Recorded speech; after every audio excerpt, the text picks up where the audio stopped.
Pag may tatawid, ganyan pagbigyan.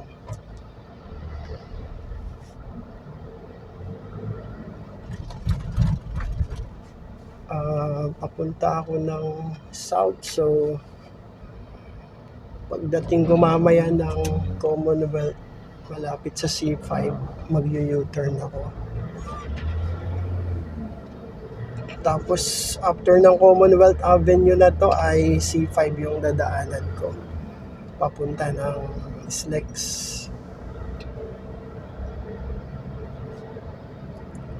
Meron ditong speed limit na 60 kph.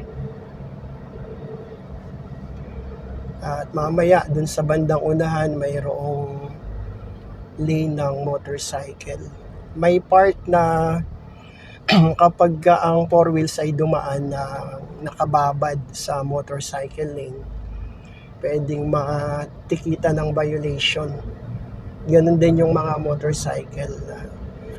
Kapag nagbabad sila ng daan sa hindi lane ng motorcycle, pwede rin silang matikita ng violation. So yung kahabaan ng Commonwealth Avenue ay may motorcycle lane at may speed limit dito. Ito pala yung isang station ng MRT7. Ayan, ganda, ang laki niya, pero ginagawa pa rin ang kahabaan ng MRT7. Sana ay maayos na para malaking tulong sa mga motorista, lalo na sa mga commuters.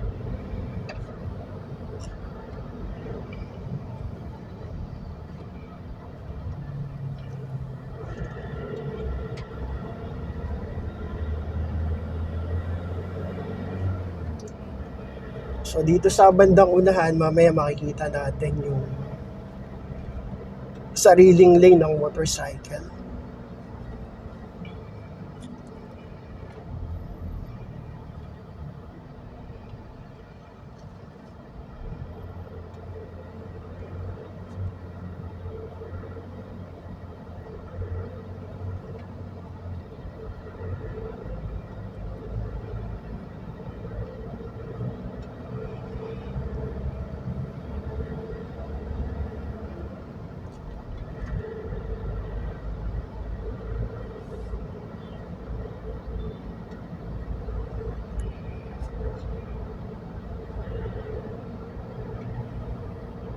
Tapos sa pinakagawing kanan, lane naman ng mga public utilities, mga jeep, mga bus.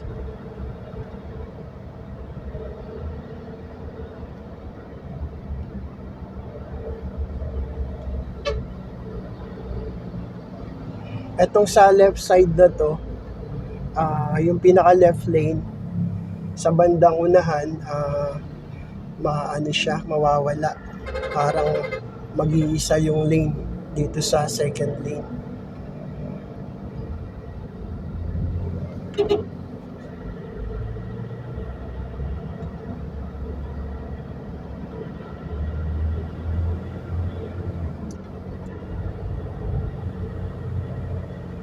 So, tingnan natin itong lane na to.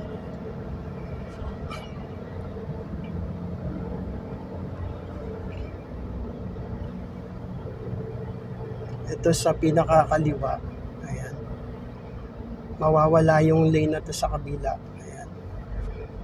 So sisikip siya rito, tapos wala na yung mga paint, pero ingat kasi nagme-merge yung lane dito.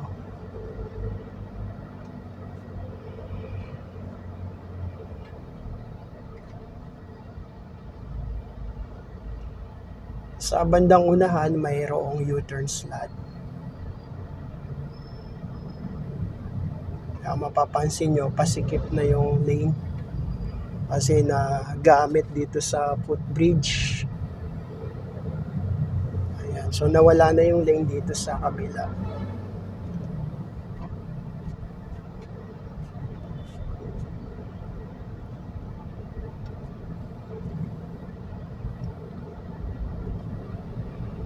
Tapos dito medyo lalaki ulit, lalawak ulit.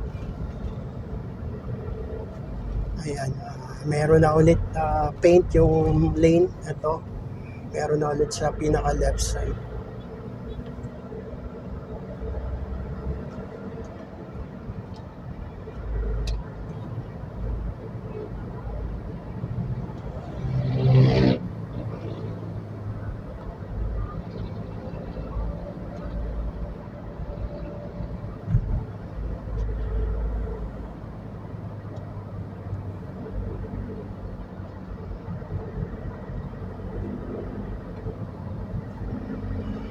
And bandang unahan nito may U-turn slot.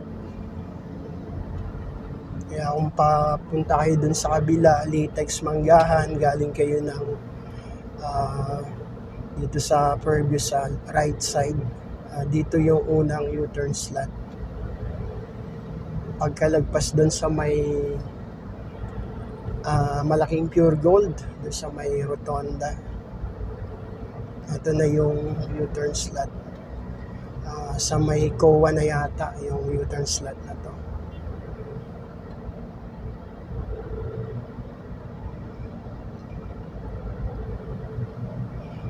Mga papunta ng Batasan, pwede ring daan dito sa U-turn slot. Pero kung papunta kayo ng San Mateo, Batasan Road, ang pinaka best na daan doon sa susunod na shortcut, kasi ito yung San Mateo Batasan Road, yung sa left side na yun. Kaya kung i-turn kayo, mas maganda dito sa susunod para eksakto yung U-turn.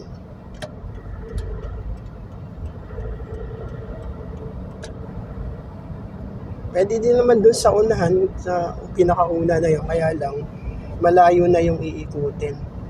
Iikot na dun sa may Manggahan, sa may papuntang Litex. Pero kung talagang San Mateo Batasan Road, ito yung pinaka best na U-turn. Ayan. So hindi mabibitin, saktong-sakto yan.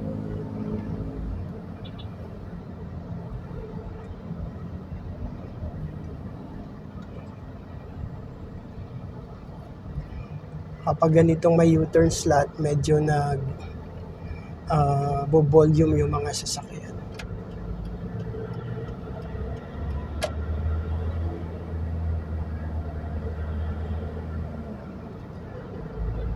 So ayan, mapapansin natin yung motorcycle lane nandiyan sa gawing kanan. Tapos yung pinakagawing lane sa kanan, dalawa yan. Pang ano naman siya, pang mga jeep, bus, sa mga utility vehicles.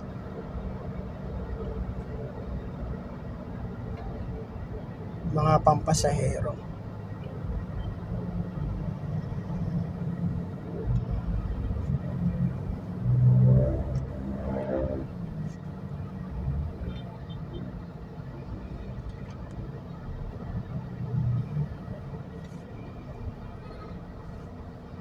Ito, nawawala ulit yung lane na to, kaya ang nangyayari, ayan, ganyan.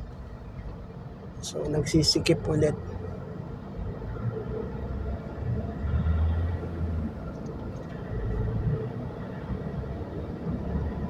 Siguro kung maayos na lahat ng ginagawa dito ay mas magiging malawak na yung mga ibang lanes dito.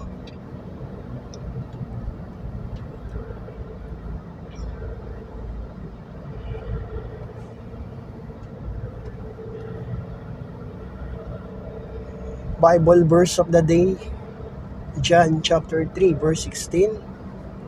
For God so loved the world that He gave His only begotten Son, that whosoever believes in Him should not perish, but have everlasting life. So napakaganda ng ginawa ng Diyos sa humankind, bagamat alam natin na Ang tao ay nagkasala, pero ang ginawa ng Diyos ay siya yung nagtakda ng tamang panahon na bayaran yung kasalanan sa pamamagitan ng pagsasakripisyo ng ating Panginoong Hesus doon sa krus ng Kalbaryo. Gayon na lang ang pagsinta ng Diyos, pagmamahal ng Diyos sa mga tao. Ibinigay niya ang kanyang bugtong na anak, at ang sino mang sa kanya isasampalataya ay hindi mapapahamak, kundi magkakaroon ng buhay na walang hanggan. Napakabuti ng Diyos na siya mismo ang nagtakda ng tamang panahon na ang nasirang relasyon ng tao sa Diyos ay kanyang inayos. Sa pamamagitan ng Panginoong Hesus, kailangan lang ng tao na manampalataya sa Panginoon. Alam naman natin na lahat tayo ay makasalanan at walang matuwid, wala kahit isa, lahat tayo ay nagkasala. Pero binibigyan tayo ng Diyos ng panahon na tayo ay manampalataya sa ating Panginoon. At sa pananampalataya sa Panginoon ay merong maaasahan, merong kaligtasan, mayroong buhay na walang hanggan. Na kapag tayo ay umalis dito sa lupa, meron tayong panghahawakan na dahil sa ating pananampalataya sa Panginoon, meron tayong buhay na walang hanggan. Purihin ang pangalan ng Panginoon. Praise God. So, yan ang ating verse of the day, John chapter 3, verse 16. Nandito na tayo sa Tandang Sora. At itong Gawing Kanan, ito yung pinaka-main church ng INC. Yan, napakalaki ng church nila dyan. At meron ding eskwelahan. So mag-u-turn ako dito sa susunod kasi doon ako papasok sa C5. After nitong Commonwealth ay hindi na ako dediretso ng Philcoa. Pag U-turn ko dito, papasok naman ako mamaya ng C5. At pag nasa C5 na, so dire-diretso lang ako pupunta ron hanggang marating ko yung entry ng SLEX, yung toll plaza doon sa C5 going SLEX. So yung expressways na pwedeng daanan kapag sa C5 dumaan ay merong papunta ng Cavite, yung C5 extension na bagong gawang expressway. So tatawid yun ng SLEX, tapos dadaan nyo ng gilid ng airport.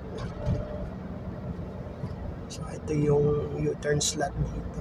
Nakalagay naman 100 meters ahead.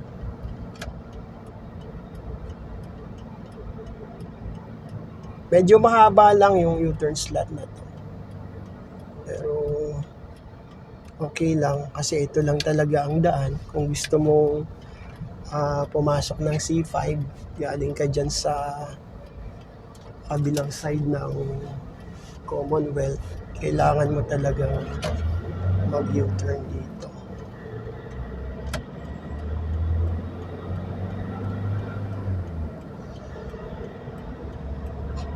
So ito yung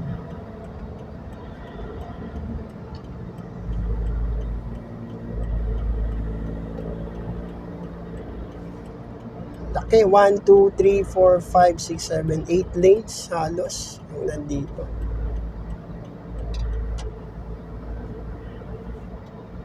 So 60 lang yung speed limit dito. At ayan, may motorcycle lane. Tabihan ko lang yung motorcycle lane. Ayan, lahat ng mga motor dyan sila dumadaan. Tapos minsan may mga enforcer dyan na nagbabantay.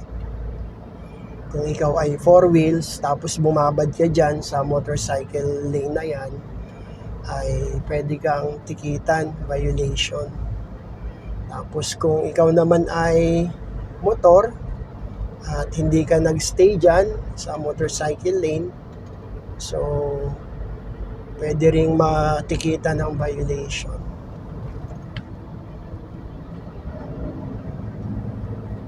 Pero kapag papasok ka na dito sa papuntang C5, pwede ka na ditong pumasok. Ayan, sa lane na to. Kasi kapag dito ka sa pinakaunahan, alanganin na. So, nagbibigayan naman dito.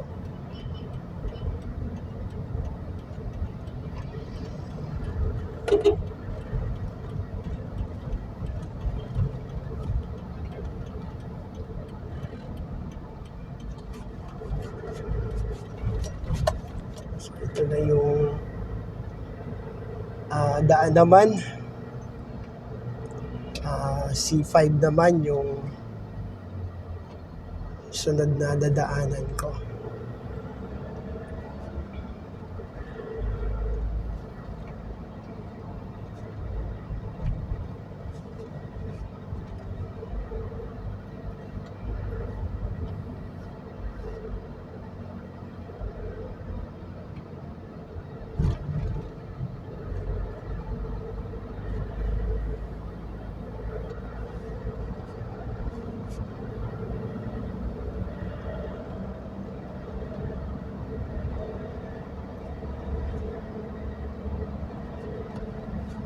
Ito yung Old Tandang Sora, itong lugar na to.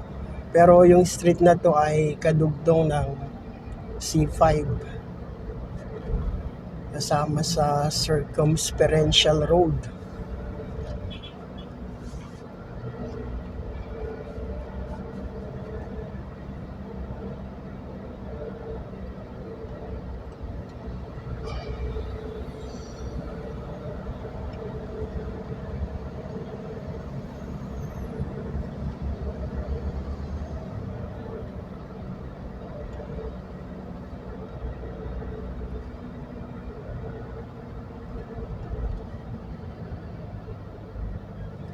So may traffic light dito. Minsan hindi masyadong pansin kasi minsan natatakbo ba ng poste itong unang ilaw kung nandun ka sa likuran. Kaya kapag mabilis yung takbo, hindi masyadong pansin. Pakurbada kasi doon sa bandang likod. Pero kapag na-reach mo naman yung lugar na to, mayroon namang dalawang traffic light doon sa taas.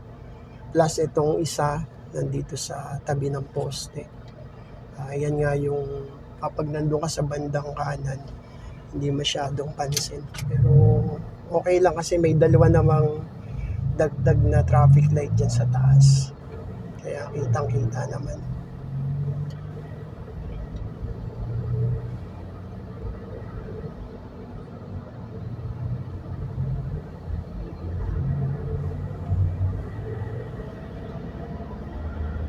Ayun, may makikita tayong arrow dyan, signage na papuntang SLEX.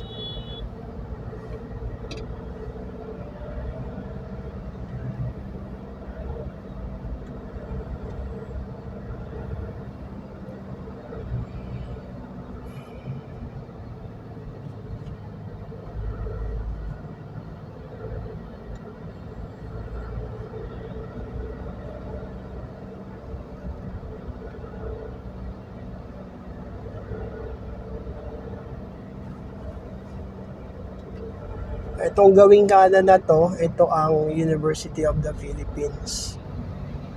Yan yung pinaka main campus. Ito sa right side.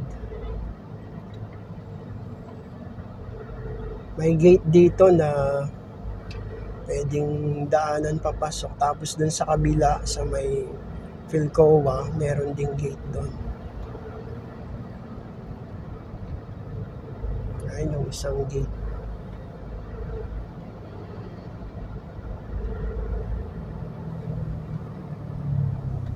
Ito gate din pero exit lang dyan. Yung isa yung entrance.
Okay, may traffic light lang dito kaya nag-iipon din ng mga sasakyan.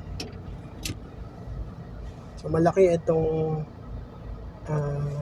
UP hanggang dito, sakupay ng UP.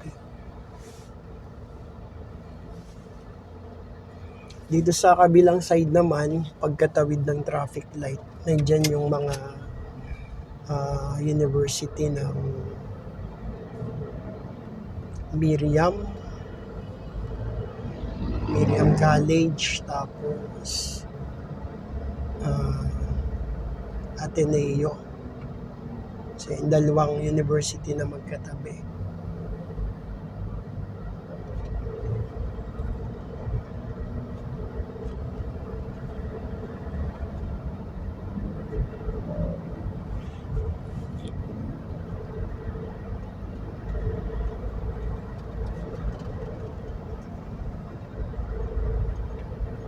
Fairview hanggang dito, Quezon City pa rin to. Sakop pa rin to ng Quezon City. So ito yung Miriam to sa left side.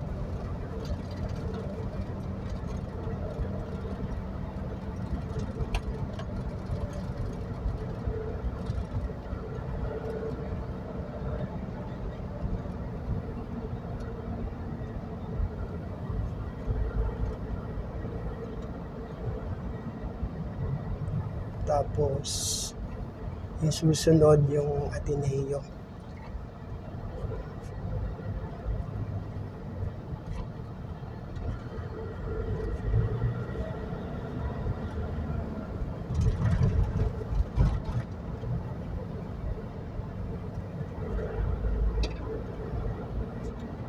Ayan naman yung Ateneo dito sa left side.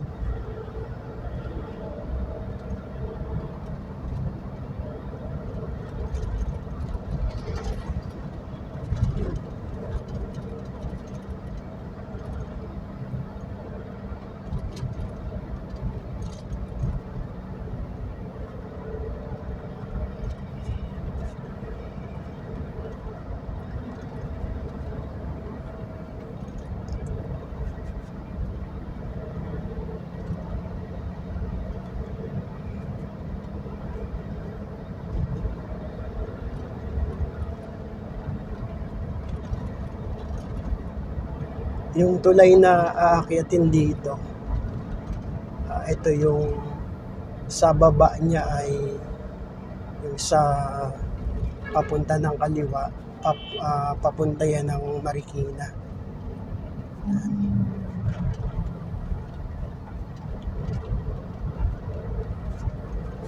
Kung pumunta kayo Marikina, dapat dyan dadaan sa service road.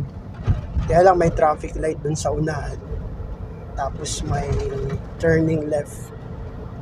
So papunta na yun ng Marcos Highway. Papunta ng Sumulong Highway.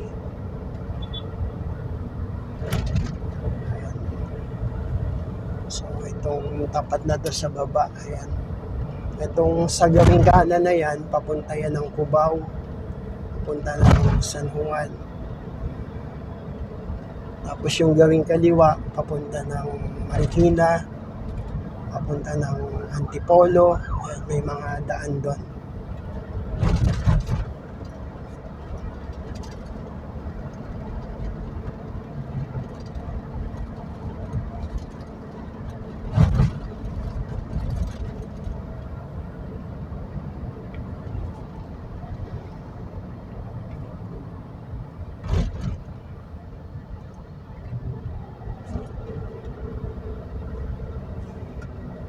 Yung traffic lang dito sa part na to.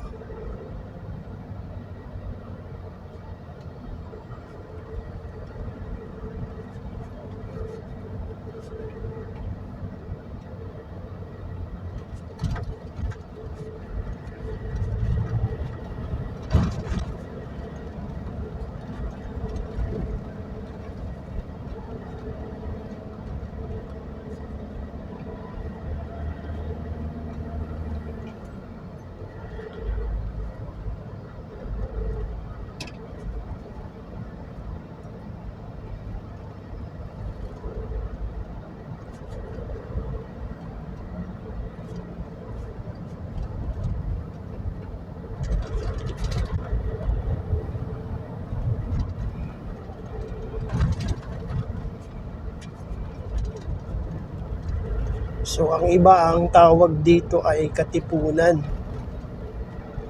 Yung bridge na dinaanan kanina, ang tawag nila ay Katipunan Bridge.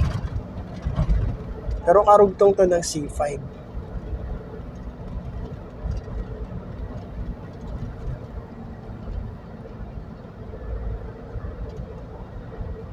Kung padiretso kayo ng SLEX, dito kayo dadaan sa kaliwa, left, dito sa dalawang left lane na to.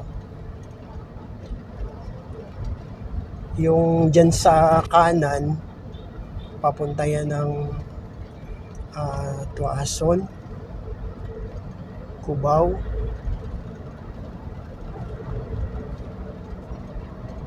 tapos papunta rin yan ng Camp Crame, Camp Aguinaldo. So may daan din ng San Juan, Boni, Cirano. Yung sa gawing kanan na yan. Pero ito yung dire-diretso ng C5 papunta ng SLEX.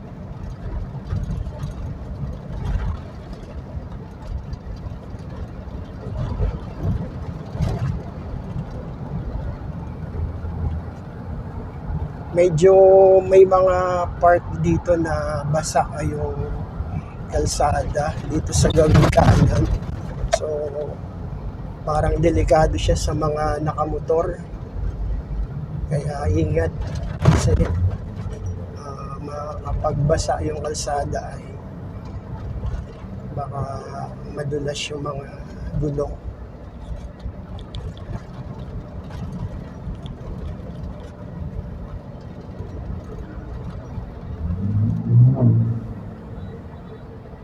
Chevrolet.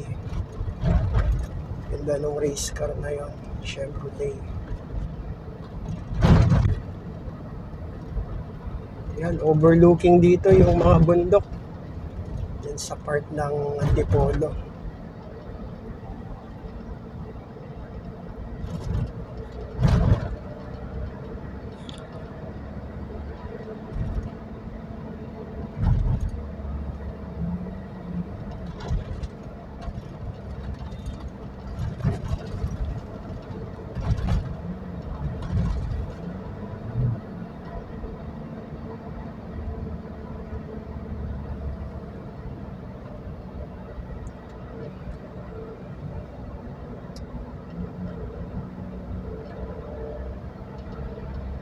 C5 Libis yung location ngayon.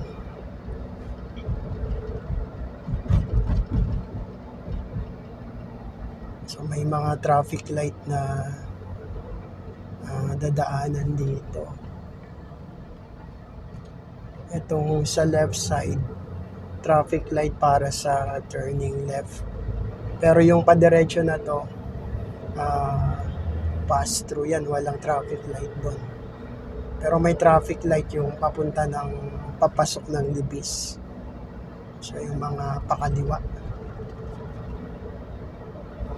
Tapos dito meron ding pakaliwa papasok dyan sa Libis. Pero itong diretso, ito yung traffic light niya.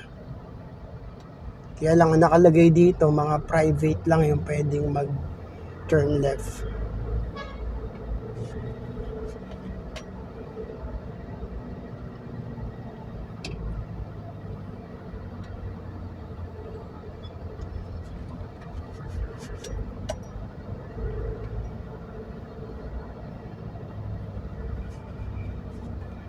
Ito yung Libis, Quezon City. Ang laki ng Quezon City. Mula dun sa Fairview hanggang dito ay Quezon City.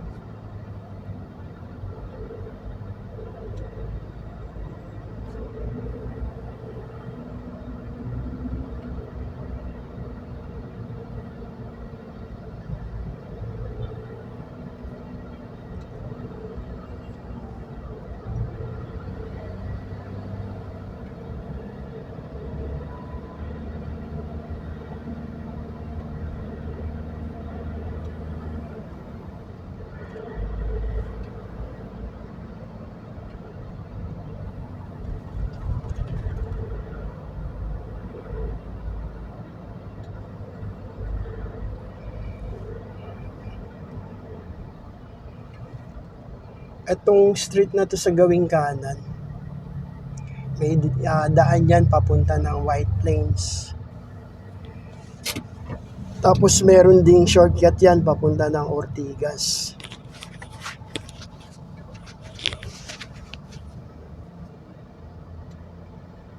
May mga naka-signage dito na MMDA, no contact apprehension in effect.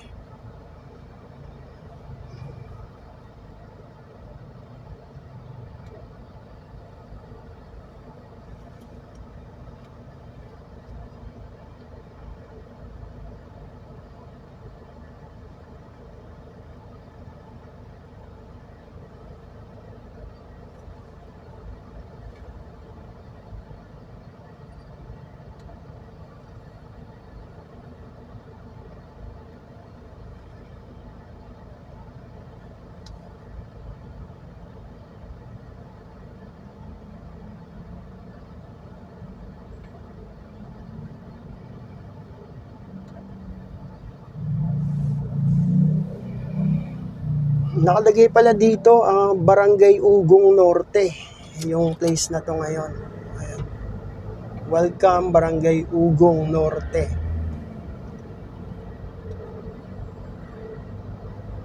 So kapag Ugong, parang Pasig na to.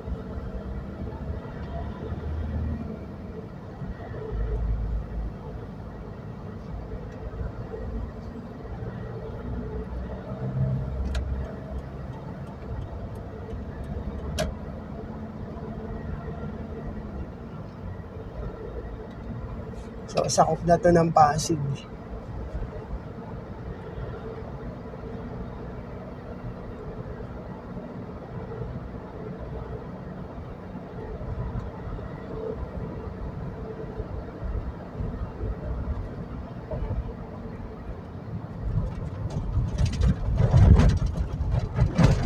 Yun lang, medyo malalaki yung lubak dito.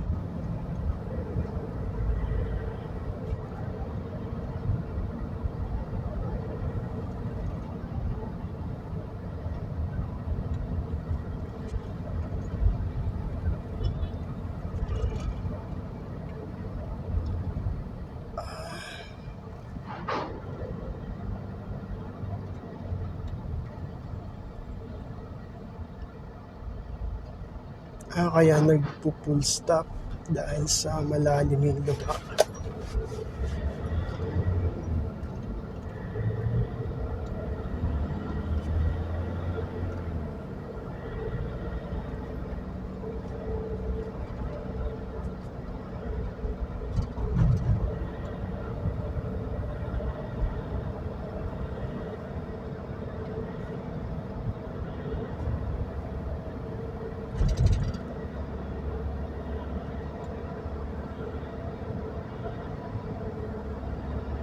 Ganda ng church dito. Yan yung CCF Center. Yung kanan. Laki. Christ Commission Fellowship.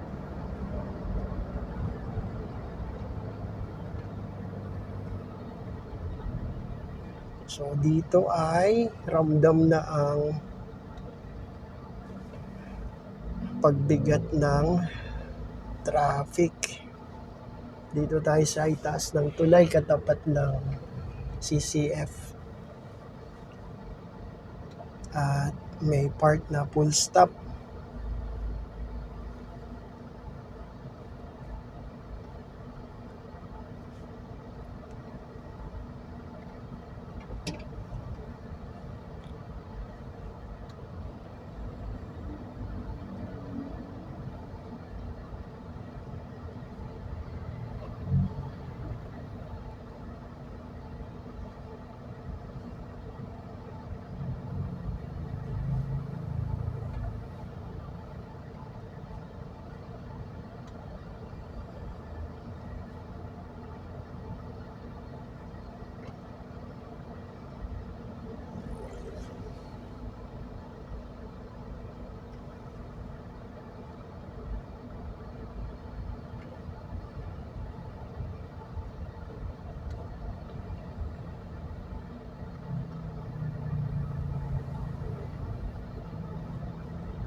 Ortigas East.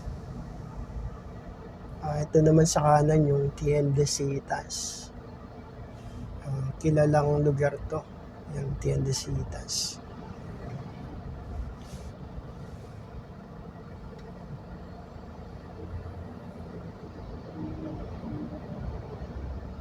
So, nandito na tayo sa Pasig.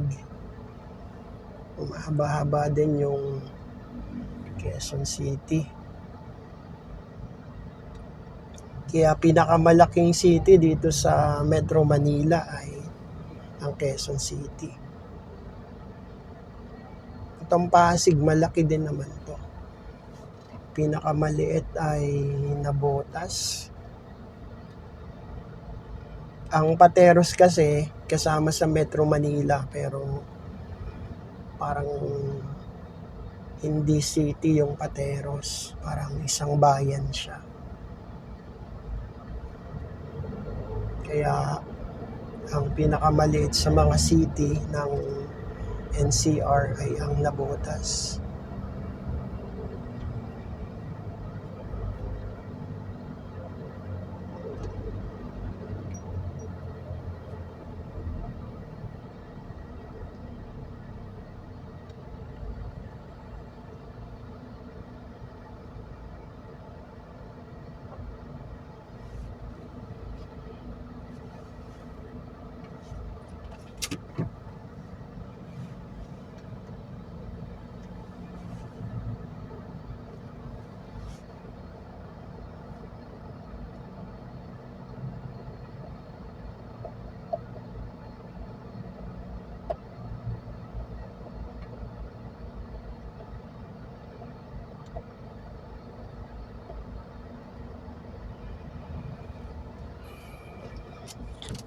Okay, balikan natin yung ating Bible verse, John chapter 3 verse 16. For God so loved the world that He gave His only begotten Son, that whosoever believes in Him should not perish, but have everlasting life. Marami ang magse-celebrate next week na. Ilang araw na lang. Ang isa-celebrate ay ang tinatawag na Christmas, Pasko. At nangyari yan ang ating Panginoong Hesus ay nagkatawang tao. Nung siya'y pinanganak ni Birhing Maria, nung siya ay nagkatawang tao ang Panginoon, tapos nagpakasakit hanggang sa krus ng Kalbaryo, kamatayan sa krus ng Kalbaryo, dinaanan ng Panginoon para magkaroon ang buong mundo ng tinatawag na pagdiriwang ng kapanganakan ng Panginoong Hesus. At majority, generally, Christmas yung sinasabi. Bagamat biblical, hindi talaga eksaktong date ang December 25 na kapanganakan ng Panginoon, pero ang mahalaga ay merong celebration na ginagawa na ang Panginoon ay nagkatawang tao, pinanganak ni Virgin Mary. Ang Panginoon ay nagsakripisyo upang tayong mga makasalanan ay magkaroon ng kaligtasan.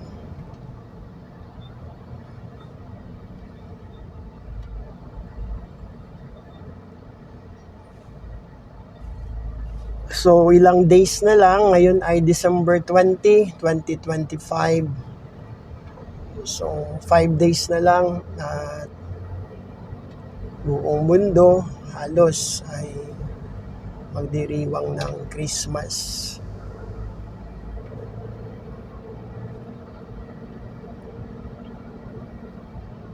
Ito, sakop pa rin to ng Pasig. C5 Pasig.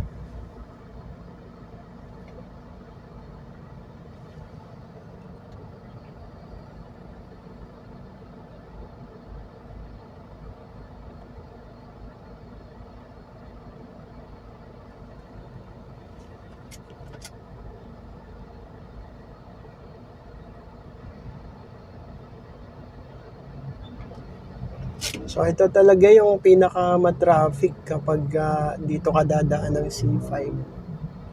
Itong area na to, paglagpas ng Tiendesitas.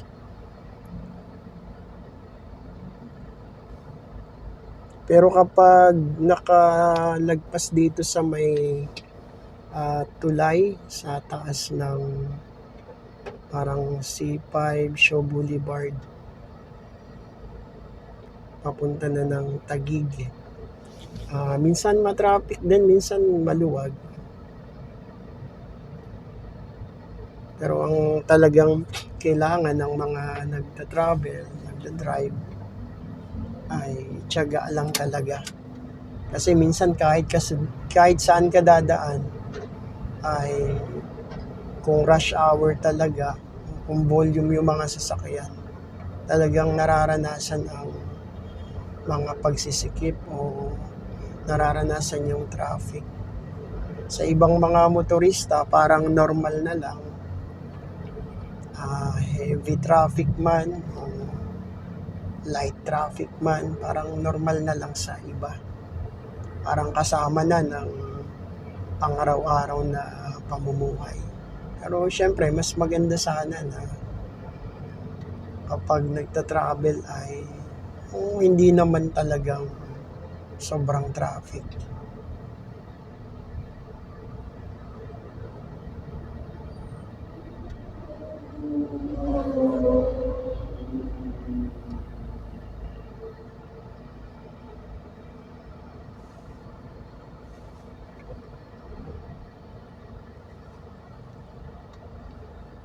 So meron ditong bagong dinidevelop, itong Arcovia City. Ayan, dito sa area na to, Arcobia City. May grand showroom sila dito sa left side. Ito nga, yung isang building yan, may mga nest pa ginagawa.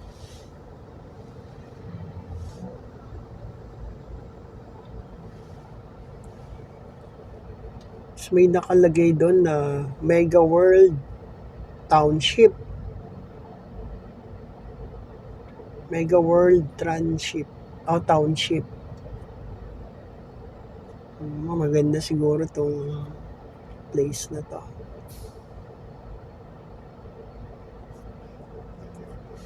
So, tingin ko traffic light ulit ang isang cause ng traffic dito. May traffic light dito sa unahan.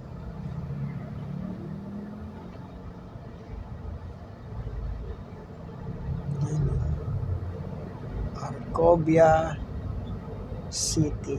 Mega World pala yung nito, developer. Ayan, traffic light nga ulit. Lanuza Avenue. Yung traffic light na to.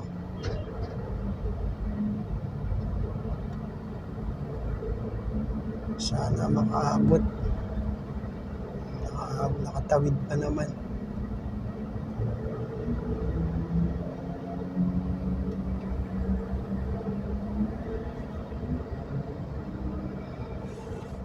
Wala nang traffic light dito, pero merong paghati itong lanes, itong dalawang lanes paakyat ng tulay, tapos yung sa right lane ay papunta ng service road.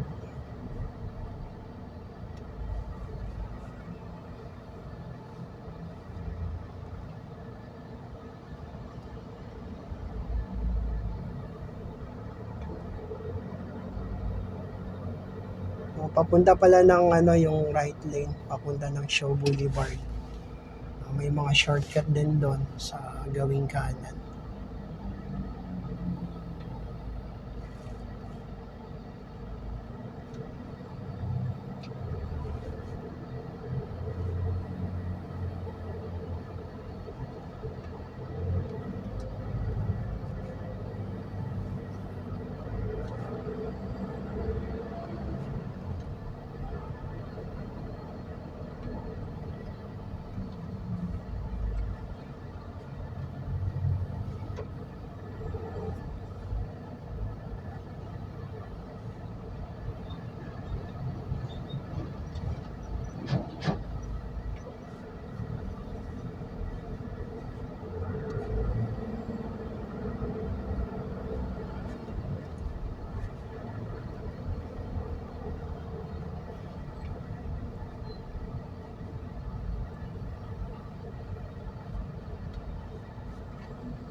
Hallelujah! Praise God!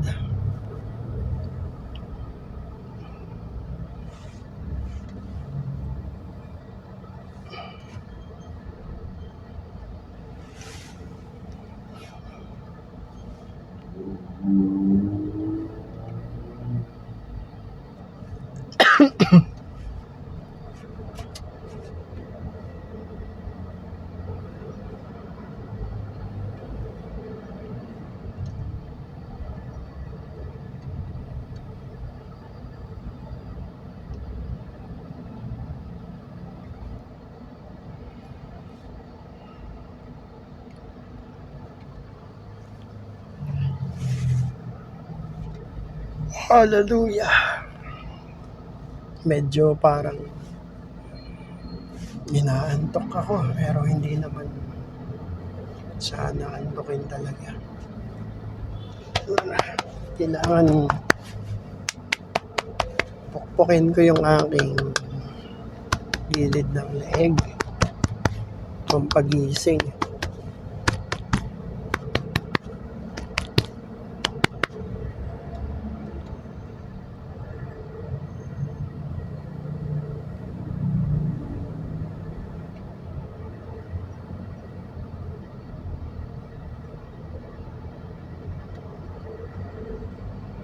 Ito na yung akyat ng tulay.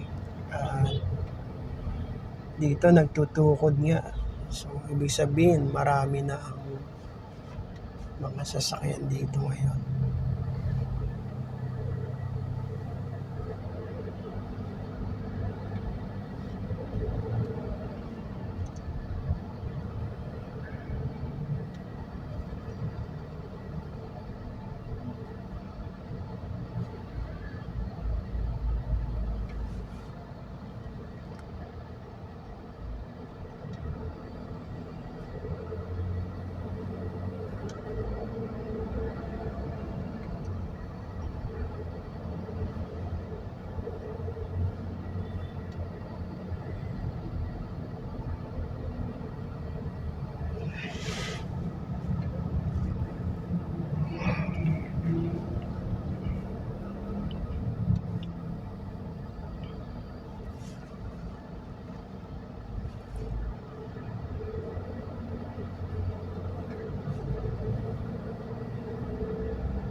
Yan, medyo bumibilis naman na ng konti.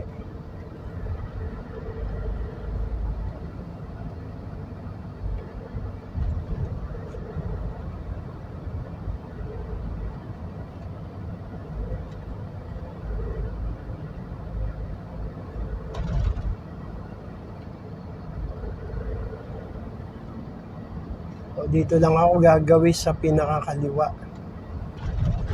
Kasi padiretso naman ng SLEX.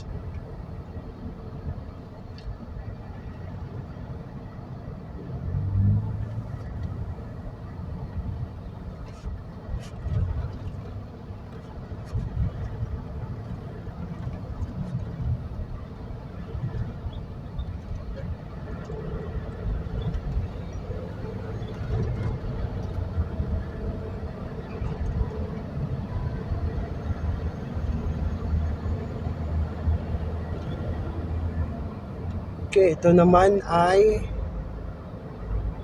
dati sakupan to ng Makati. Ito yung naging Agawan. So, Taguig at Makati.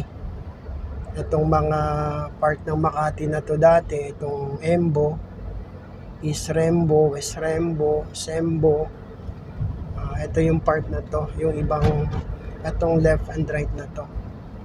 So, nandito yung West Rembo and East Rembo, sa kaliwa yung east, dito yung west,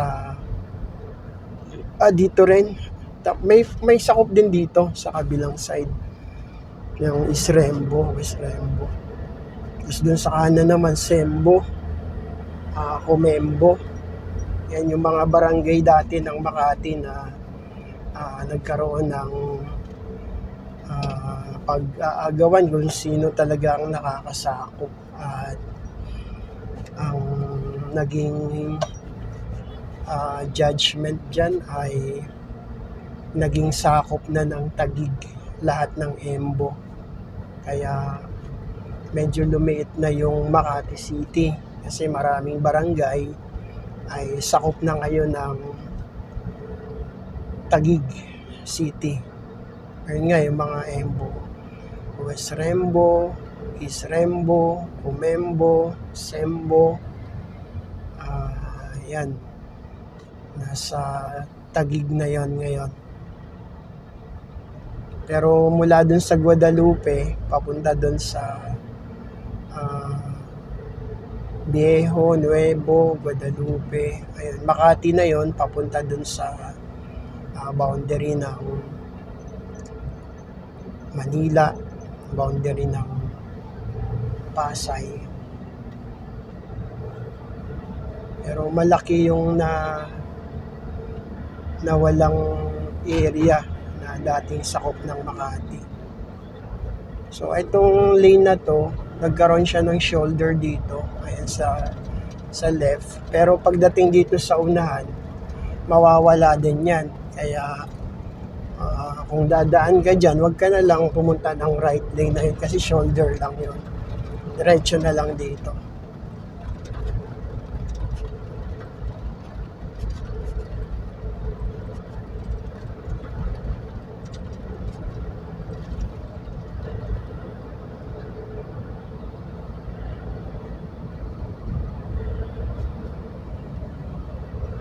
Tapos kung dadaan kayo dito sa C5 na to, itong gitna, track lane, nung mga nakaraan may mga nabalita dyan na yung mga mayroong instance na yung truck nawawala ng preno. Kaya yung nasa unahan niya ay nababangga niya. Kaya mahirap din yung gano'n. Kaya kung dadaan kayo sa ganito, mas maganda na huwag kayong gagawi doon sa lane ng truck, itong pinakagitna. Mas maganda dito sa lane ng small vehicles, yung kung ang dala nyo ay kotse, dito lang kayo sa lane na to. Yan yung market sa gawing kanan. At ito naman yung SM Aura. Yan, yung building na yan.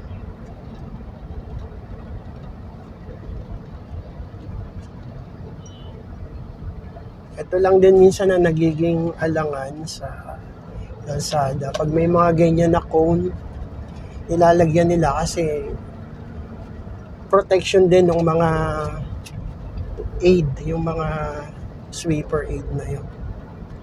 Kaya lang kapag medyo alanganin, nabibigla ang motorista kapag biglang kabig doon sa kanan, tapos merong katabi na pala na sasakyan, minsan nagiging dahilan para magkasabitan. Kaya kapag may ganon, mag-anticipate ka agad sa katabing lane. Kung walang kasabay, okay lang na kumabig ka ng konti. Pero kung merong kasabay, pinakamainam mag-brake, mag-minor. At yung traffic light na to, ito naman yung sa kanan yan, papunta yan ng McKinley Science Hub. Tas ito yung diretso pa rin ng SLEX.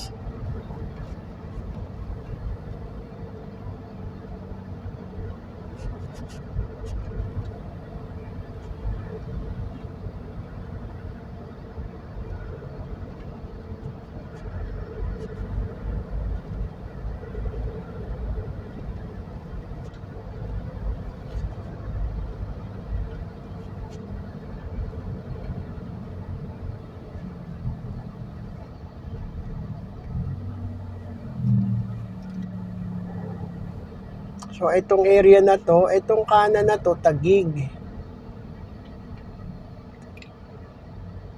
Itong kaliwa na to, ito yung dating sakop nga ng Makati. Ang part ng Rembo, Comembo, Sembo. Tapos itong kanan na to, sakop din dati ng Makati, yung ilang part dyan, yung Palar Village. Pero ngayon, lahat yan ay sakop na yan ng Taguig. Itong Palar Village na yan. Tapos yung dito sa kaliwa, yung magkakatabi na mga Embo, ang nakakasakop na ay Makati. Taguig pala. Dating Makati. Ngayon Taguig na. So kung makatapat kayo dun sa may pagtawid ng boundary ng tulay ng Pasig at ng dating Makati sa may Embo, ano na siya, hindi na Makati yon. Sakop na yan ng Taguig hanggang dito sa toll plaza ng SLEX.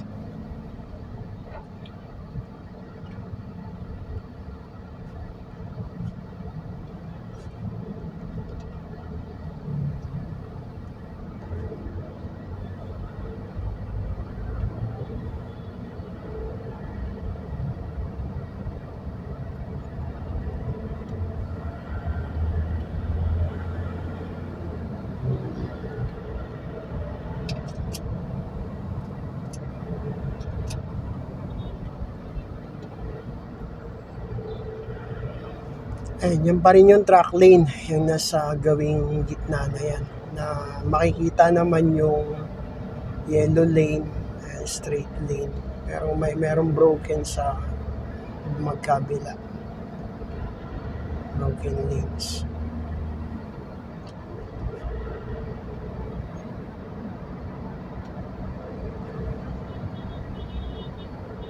Malaki na rin yung Taguig ngayon.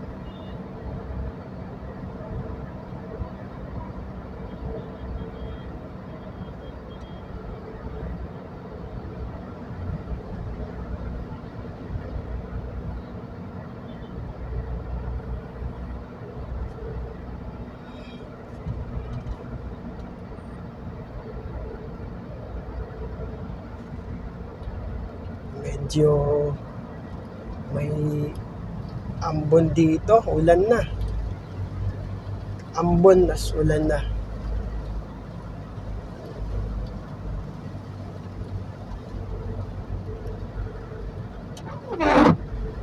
So yan, sakop yan ng Taguig. Ito sa right at ito sa left. So mula dun sa boundary ng Pasig kanina, yung tulay sa Ilog Pasig, hanggang dito sa toll plaza ng SLEX ay sakop na yun ng Taguig.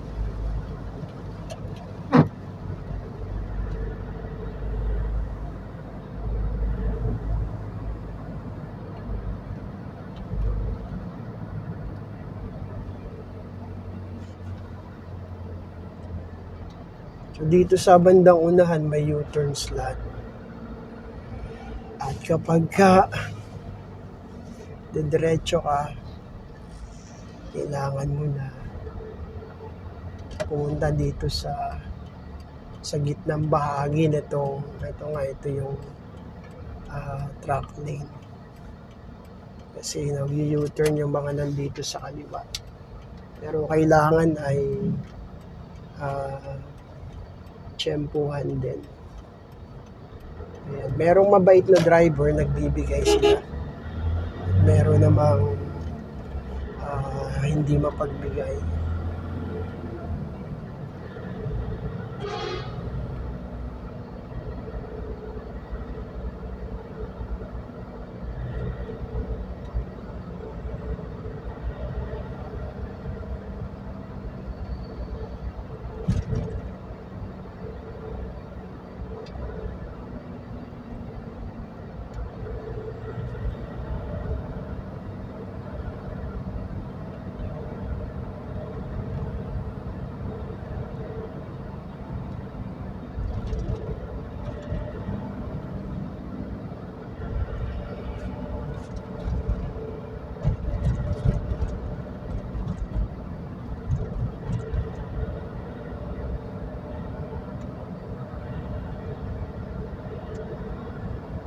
Ito may U-turn slot ulit dito sa kaliwa.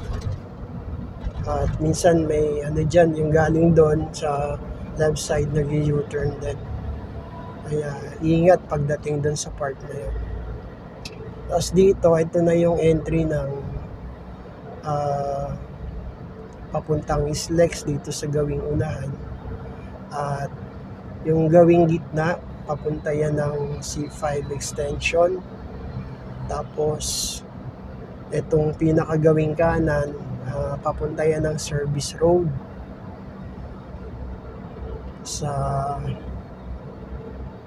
East Service Road. So meron papunta ng Makati, meron papunta ng Taguig, Parañaque. So kung papunta kayo dyan sa Makati, Service Road kayo dadaan, yung kanan, pagdating dun sa traffic light, kakanan kayo. Kung papunta naman kayo ng Parañaque, Taguig, papunta ng pagdating dyan sa may dulo, may traffic light, so kailangan yung kumaliwa. Ayan. Yung lane dito nag-i-end din, ayan, kaya medyo alanganin din yun doon.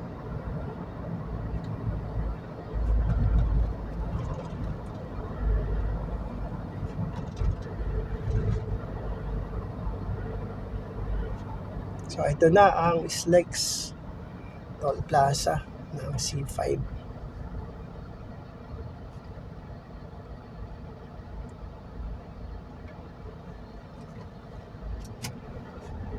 It's 219 yung balance load.